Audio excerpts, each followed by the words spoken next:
राजनीति में कब दोस्त दुश्मन बन जाए और दुश्मन दोस्त बन जाए ये कहना बड़ा मुश्किल होता है, क्योंकि इन दिनों सोशल मीडिया पर एक चर्चा चल रही है कि मारवाड़ की राजनीति बदलने जा रही है। क्योंकि हाल ही में धोरी मन्ना जन आक्रोश रैली में हरीश चौधरी का एक बयान सियासी हलचल पैदा कर रहा है। उन्होंने जैसे ही उस रैली में ये कहा कि इस रैली में आरएलपी के लोगों का बहुत सहयोग रहा, यानी कि हनुमान बेनीवाल की पार्टी का बहुत सहयोग रहा, तो उन्होंने दो मैसेज देने की कोशिश की। या तो वो हनुमान बेनीवाल से चाहते हैं कि वो जो उनके बीच मनमुटाव है वो दूर किया जाए और नज़दीकियाँ बढ़ाई जाए ताकि मारवाड़ की राजनीति को अलग दिशा में लिखी जाए, या फिर वो ये चाहते हैं कि कांग्रेस जो 12 दिनों से लगातार आंदोलन कर रही थी और उस दिन जन आक्रोश रैली में प्रदेश के बड़े दिग्गज नेता, प्रदेश अध्यक्ष से लेकर पूर्व मुख्यमंत्री सचिन पायलट तक, नेता प्रतिपक्ष टीकाराम जूली तक और तमाम वो बड़े नेता की फहरिस्त वहाँ पहुंची थी और लंबे लंबे भाषण दिए थे, उसके बाद कोई नतीजा नहीं निकला उस आंदोलन का और अंत में आग्रह करना पड़ा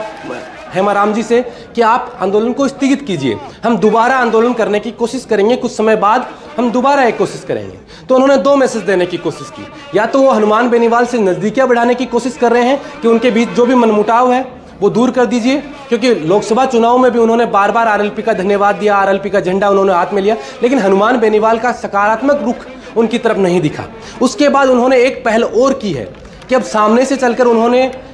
कांग्रेस के जन आक्रोश रैली में आरएलपी का धन्यवाद दिया है। और ये संकेत इस तरीके से देखा जा सकता है राजनीति में कि या तो हनुमान बेनीवाल से नज़दीकियाँ बढ़ाने की कोशिश की जा रही है, या फिर कांग्रेस ये चाहती है कि इस आंदोलन में हम सफल तो नहीं हुए, क्योंकि 2 दिन पहले ही तो हनुमान बेनीवाल ने 2 बड़े आंदोलन कर जयपुर कूच कर अपनी मांगें मनवाई थी और वहीं कांग्रेस ने इतना बड़ा प्रदर्शन किया और उनकी मांगें नहीं मानी गई, ना कोई सहमति बनी, ना कोई आश्वासन मिला और उन्हें आंदोलन स्थगित करना पड़ा। तो मारवाड़ के लोगों को, बाड़मेर के लोगों को ये ना लगे कि कांग्रेस मुख्य विपक्ष में होते हुए भी कुछ करवा नहीं पा रही है, सरकार से दबाव नहीं बना पा रही है, प्रेशर नहीं क्रिएट कर पा रही है, तो लोग अकेले उन पर आरोप नहीं लगाए। इसलिए उन्होंने जितने भी विपक्ष की पार्टियां थे, और विपक्ष में मारवाड़ में देखें तो आरएलपी उनके साथ है, इंडिया गठबंधन में आरएलपी कांग्रेस के साथ है, तो उन्होंने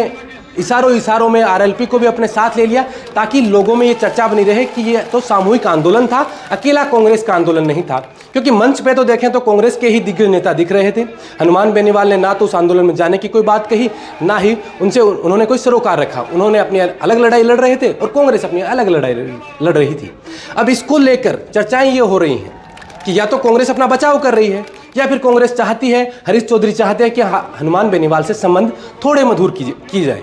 अब इसके ऊपर आप क्या सोचते हैं, कमेंट कर जरूर बताइए।